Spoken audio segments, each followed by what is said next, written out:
Ramkumar sir, നോക്കൂ, ഈ special investigation ടീമിൽ തിരുവിതാംകൂർ ദേവസ്വം വിജിലൻസിൽ നേരത്തെ പ്രവർത്തിച്ച, അതായത് ഈ കാലഘട്ടത്തിൽ കേട്ടോ, ഈ തട്ടിപ്പും തരികിടയൊക്കെ നടക്കുന്ന സമയത്ത് അവിടെ ദേവസ്വം വിജിലൻസിൽ ഉദ്യോഗസ്ഥരായിരുന്ന രണ്ട് ഉദ്യോഗസ്ഥരെ SITയിൽ ഉൾപ്പെടുത്തിയിട്ടുണ്ട്. കഴിഞ്ഞ ദിവസം ഞാൻ ഒരു ഹൈക്കോടതിയിലെ തന്നെ ഒരാളുമായിട്ട് സംസാരിച്ച സമയത്ത്, സാധാരണ ഇത്തരത്തിൽ അന്വേഷണം പ്രഖ്യാപിക്കുന്ന സമയത്ത് SIT കോൺസ്റ്റിറ്റ്യൂട്ട് ചെയ്യണം, അതിന് ADGP തലത്തിലുള്ള ഒരു ഉദ്യോഗസ്ഥ നേതൃത്വം നൽകണം എന്നേ പറയാറുള്ളൂ. പക്ഷേ ഇന്നലത്തെ ഉത്തരവിൽ ഈ പേരടക്കം എടുത്ത് പറഞ്ഞിരിക്കുകയാണ്. സാധാരണ അങ്ങനെ സംഭവിക്കാറില്ല. അപ്പോൾ ഹൈക്കോടതിക്ക് ഇവർ നേരത്തെ ദേവസ്വം വിജിലൻസിൽ പ്രവർത്തിച്ചിരുന്നതൊന്നും അറിയില്ല. അതുകൊണ്ട് ഹൈക്കോടതിയെ കുറ്റപ്പെടുത്തിയിട്ട് കാര്യമില്ല. ഹൈക്കോടതിക്ക് ഒരുപക്ഷെ പട്ടിക കൊടുത്തിരിക്കുന്നത് സർക്കാരിൽ നിന്നായിരിക്കാം, വിജിലൻസിൽ നിന്നായിരിക്കാം. അപ്പോൾ ഇങ്ങനെ ഈ ക്രമക്കേടുകൾ നടന്നു എന്ന് സംശയിക്കുന്ന ആ കാലയളവിൽ ദേവസ്വം വിജിലൻസിൽ പ്രവർത്തിച്ചിരുന്ന ഉദ്യോഗസ്ഥരെ സ്പെഷ്യൽ ഇൻവെസ്റ്റിഗേഷൻ ടീമിൽ ഉൾപ്പെടുത്തുന്നത് അത് സതുദ്ദേശപരമായി കാണാൻ പറ്റുമോ, അഡ്വക്കേറ്റ് രാംകുമാർ? തീർച്ചയായിട്ടും ഇത് കേരള ഗവൺമെൻറ്റിൻ്റെ നിയന്ത്രണത്തിലുള്ള ഉദ്യോഗസ്ഥന്മാർക്ക് അവരുടേതായ വിധേയത്വം പ്രകടമായി കാണിക്കേണ്ടി വരും. നേരത്തെ ഇവിടെ സൂചിപ്പിച്ച ശ്രീ ഹരിശങ്കർ ഇപ്പോൾ ADGP റാങ്കിലാണ്. ADGP റാങ്കിലുള്ള ഒരു പോലീസ് ഉദ്യോഗസ്ഥന്റെ അധികാരവും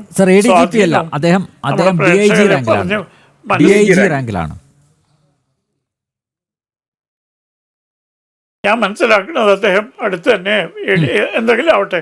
ഏതായാലും കേരള പോലീസിലെ ഉന്നതനായ ഒരു ഉദ്യോഗസ്ഥനാണ്. അദ്ദേഹത്തോട് വിധേയത്വം പുലർത്തുന്നവരാണ് ഈ ദേവസ്വം വിജിലൻസിലെ മിക്ക അംഗങ്ങളും. അങ്ങനെയുള്ള ആളുകളെ സംഘടിപ്പിച്ചുകൊണ്ട് ഒരു അന്വേഷണം നടത്തുന്നത് കള്ളനെ തന്നെ താക്കോൽ ഏൽപ്പിക്കുന്നതിന് തുല്യമാണ്. വെറും പരിഹാസ്യമായ നടപടിയാണ്. ഇവിടെ സൂചിപ്പിച്ചതുപോലെ ബഹുമാനപ്പെട്ട ഹൈക്കോടതി ഒരു പക്ഷേ ഈ വ്യക്തികളുടെ പശ്ചാത്തലമോ അവരുടെ പിൻകാല ചരിത്രമോ അറിയാതെ സൗകര്യത്തിന് കിട്ടിയത്. പക്ഷേ ഒരിക്കലും കേരള ഗവൺമെൻറ്റിൻ്റെ വിധേയത്തിലും അധികാര പരിധിയിലുള്ള ഉദ്യോഗസ്ഥന്മാരെ അന്വേഷിച്ചാൽ നീതിയുക്തമായ സത്യസന്ധമായ ഒരു അന്വേഷണം ഇതിൽ പ്രതീക്ഷിക്കാൻ പറ്റില്ല. പ്രത്യേകിച്ചും മുരാരിയല്ല, മറ്റ് ചെറിയ ഉദ്യോഗസ്ഥന്മാരല്ല, ഉന്നത സ്ഥാനത്തിരിക്കുന്ന പല വ്യക്തികളുടെയും പങ്കാളിത്തം സംശയിക്കുന്ന ഈ അന്തരീക്ഷത്തിലേക്ക് അവരിലേക്ക് വിരൽ ചൂടണമെങ്കിൽ വ്യക്തമായ സധൈര്യം പ്രവർത്തിക്കാവുന്ന, സ്വതന്ത്രമായി പ്രവർത്തിക്കാവുന്ന സത്യസന്ധരായ ഉദ്യോഗസ്ഥരെ വെച്ചുകൊണ്ട് SIT ഉണ്ടാക്കണം.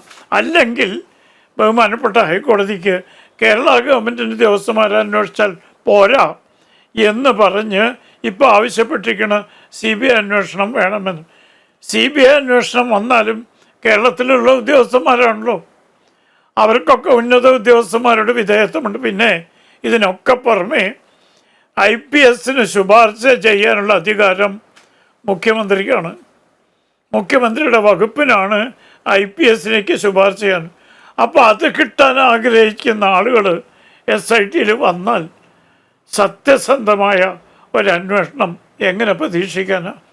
എല്ലാ പോലീസ് ഉദ്യോഗസ്ഥന്മാരും മോശക്കാരാണെന്ന് ഞാൻ ഒരിക്കലും പറയില്ല. എത്രയോ സത്യസന്ധന്മാരും പ്രതിബദ്ധതയുമുള്ള ഉദ്യോഗസ്ഥന്മാർ അതിലുണ്ട്, തീർച്ചയായിട്ടുമുണ്ട്. ആരെങ്കിലും പേരെടുത്ത് പറയാൻ. പക്ഷേ അവരുടെ കൈകൾ കെട്ടപ്പെട്ടിരിക്കുകയാണ്. കാരണം IPS കിട്ടാൻ ആഗ്രഹിക്കാത്തൊരു DYSP ഉണ്ടോ നമ്മുടെ പോലീസ് സേനയിൽ? നാളെ IPS ഉദ്യോഗസ്ഥനാകണം, റിട്ടയർമെൻറ്റും മറ്റ് ആനുകൂല്യം കിട്ടണം, അധികാരപരിധി വർദ്ധിക്കണം എന്ന് സ്വാഭാവിക മോഹം വെച്ച് പുലർത്തുന്ന ഉദ്യോഗസ്ഥന്മാരാണ് പോലീസ് ഉദ്യോഗസ്ഥന്മാർ. അപ്പോൾ അതിന് വേണ്ട വിധേയത്വം പ്രകടിപ്പിച്ചില്ലെങ്കിൽ അത് നഷ്ടപ്പെട്ടു പോകും എന്ന ഭീതി അവരുണ്ട്. ആ ഉദ്യോഗസ്ഥന്മാർ രാഷ്ട്രീയ സ്വാധീനമുള്ള മുൻ പ്രസിഡന്റുമാരെയോ അന്വേഷിക്കും സത്യസന്ധമായെന്ന് പ്രതീക്ഷിക്കുന്ന സ്ഥാനത്തല്ലേ. ഇതിൽ ഇന്ന് സ്വർണ്ണപ്പാളി പോയതിനേക്കാൾ കൂടുതൽ പരിഹാസ്യമായൊരു സ്ഥിതിവിശേഷം കേരളത്തിലെ വിശ്വാസികൾ കാണാൻ പോവുകയാണ്. ഈ അന്വേഷണം പരിഹാസമാവുന്നു.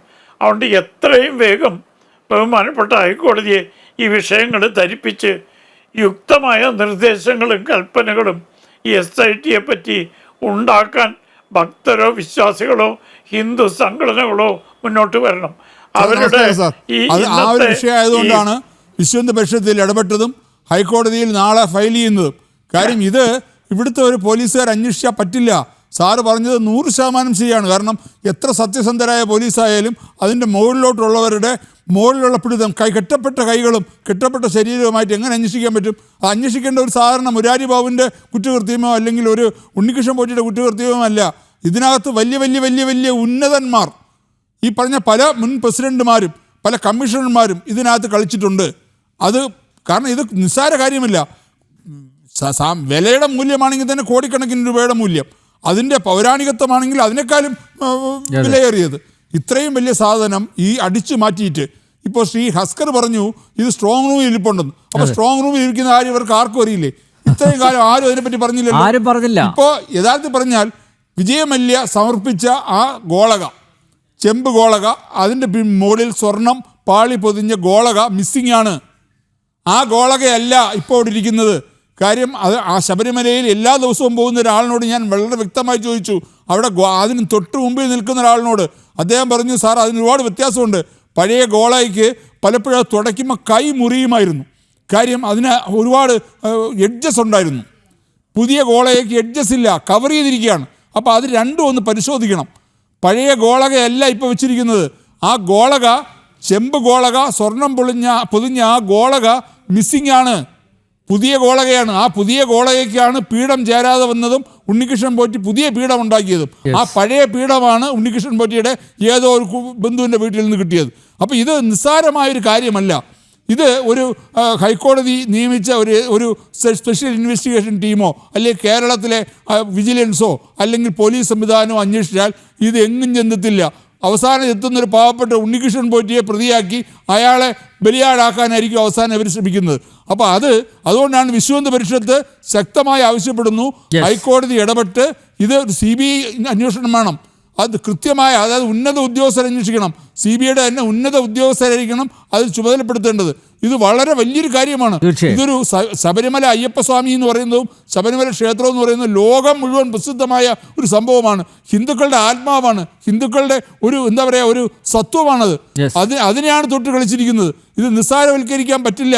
ഇപ്പോൾ ഇത്രയും പരിണതപ്രജ്ഞനായ അഡ്വക്കേറ്റ് രാംകുമാർ സാർ പറഞ്ഞത് 100% ശരിയാണ്. ഇവിടുത്തെ ആൾക്കാർ അന്വേഷിച്ചാൽ ഇത് എങ്ങും എത്തില്ല. ഇത് മറ്റൊരു പരിഹാസ്യമായ ഒരു പ്രഹസനമായി മാറുമെന്നുള്ള കാര്യത്തിൽ ഒരു തർക്കവും വേണ്ട.